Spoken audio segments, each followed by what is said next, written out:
Hi guys, welcome or welcome back to my channel Read with Kim, and today I'm gonna share with you my four favorite books from my favorite historical fiction author, that is Ken Follet. I read like five, six books of Ken Follet and I just love them so much, and I decided to give my top books of them. Now, something that I love about Ken Follett is like, yes, he writes in series, so it's like century series and this series, but you can also read the second book without reading the first book. It is better, yes, because you have like more context and you get like more like attached to the characters, but each book has its own story. The book number four that I want to share with you, it is from the Century trilogy, and it is Fall of Giants. This is, I mean, we all know Ken Follett, right? Like really chunky books, but you don't have to really worry about the length because it goes, for me, really fast paced. Now, in this book, we following a lot of like families, and you're gonna get a little bit like overwhelmed. It's okay because here at the beginning, he had like all the families and you can always go back and know who is who in the story, and it's something that I love about him. So yes, all of these like characters, and this one takes a place in a 1911. So basically when this like situation of these workers were in this mine and the mine explodes and there was a revolution. I really like this book. Now it's not my favorite from the series, but this is my book number four. Let's see. Book number, like position number three. Many people is gonna say, no, this is the best one. For me, it was a really good book, but it was not my favorite. And I'm talking about The Pillars of the Earth. This is one of the most popular books from Ken Follett ever. And it talks a lot about religion, and it talks about how this person was building the cathedral. That was the meaning. And it's a lot of drama. And it's a lot of like secrets and about how the church plays dairy. But it talks about Philip, and he's my favorite character because he is a really like believer on this and God, and his values are like tested many times, but he keeps like fighting against everything to build this cathedral. Like we see like rape here, we see here a lot of like I was crying a lot in this book because it was one scene when he one of the characters is like raping someone, and it's a lot, and also talks about when you love someone, but that person is about to go to a monastery, but he loved this woman. So it's a lot. This is my position number three. It's the first book of the series. I was trying to see if it has the name of the series, but anyway, so this is my position number three from Ken Follett. Definitely 5 stars.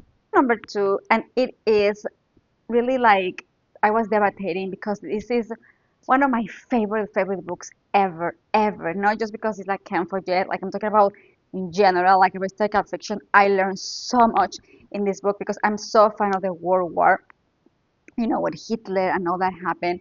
I'm so interested on the stories, and I think Ken Follett did an extraordinary job. And I'm talking about the Winter of the War. You can see like I was highlighting a lot here, and because this is the second book of the trilogy, this is the first one, this is the second one. You can at the beginning of his books, I always said, you can see like the families because we are following several families from different part of the world. So we have like American family, we have the Persian family, we have Buffalo societies, so German, Australian, so all the characters goes at the beginning. Now I'm gonna give you a little tip of Cambodia because I heard many people saying it's overwhelming. It's so many characters. Don't worry. Not all the characters are main ones. It's like an Karenina. It's like classics. It's so many characters gonna come and go in the story. You just have to go to the flow. And in some point, if you need to remember who is who, just go back to the first one, and you're gonna know who is who. But the main one is gonna be always there. My favorite character in this one is Lady Maud. I love her so much. And it talks about Hitler and it talks about the story of Hitler. It talks a lot about how Hitler became a dictator and why people love him so much at the beginning and how he got so much power. It's just incredible because I didn't know. I don't know, he obviously had a gift, which was talking to people the way he was saying, and the German people vote for him because there was no other option at that point. When after the First War, Germany was completely like devastated with no jobs, and we have to create this um, politic party for the worker class. Talk about this book for hours and hours and hours. My second, it honestly it was like even like it could be my first one, but I had to choose. So this is my second position. Please, if you want to read a book, you don't have to read the first one. I did because I'm so nerdy, but you don't have to. You can go direct to this one, and you're gonna enjoy it so much, and you're gonna learn so much about history, and it's so many stories here that it's a lot. So, position number two. My favorite book that I'm still reading, and I cannot wait to finish it so we can have a complete review about this book. But I'm into half of the book, and I can tell it really overcome a little bit this one. And it is the second book of the Pillars of the Earth series, and I'm talking about World Without End.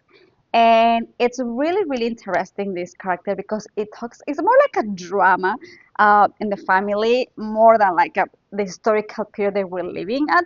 But I really really enjoying the drama here. The brothers, the secrets, I feel it's way more fast paced. I think it's way more mysterious. It's more like triggers, not triggers me, but like hook me. This it starts with this secret letter where four kids were playing in the ground, and somehow they were witness about this fight between men, and one of the brothers, Martin, was saving one of the man who was about to die for the other man, and he gave him a letter and said, hey, burn, like, put this letter on the ground, like, and if you heard that something happens to me, like if I die, you have to give this letter to the priest, but not before. And he make a vow, like a promise, and he kept his promise. So how I start the book, and then years later is how these kids become teenagers, adults, and how their love life is, how their family works. It's such a like incredible story. I'm really enjoying it. As I said, I haven't finished it, but I like it a little bit more than this one because it's more fast paced. It's just different vibe. And this is the second one for the Pillars of the Earth. So yeah, this Ken Follet, I can talk hours and hours and hours on Ken Follet because he is just a master about his book. As I'm saying, do not get afraid of the chunky. Don't go afraid because it's so easy to read him. It is so approachable. You're not gonna have any problems about understanding anything. You can enjoy. Don't put yourself like timeline. When I read those type of books, what I do is I set up myself a goal. I usually read because I love reading fiction, historical fiction. So for me, it's like 100 pages. It goes like this every day. But if I cannot, it's okay. Take your time. I guarantee you, you're not gonna make any mistake with him.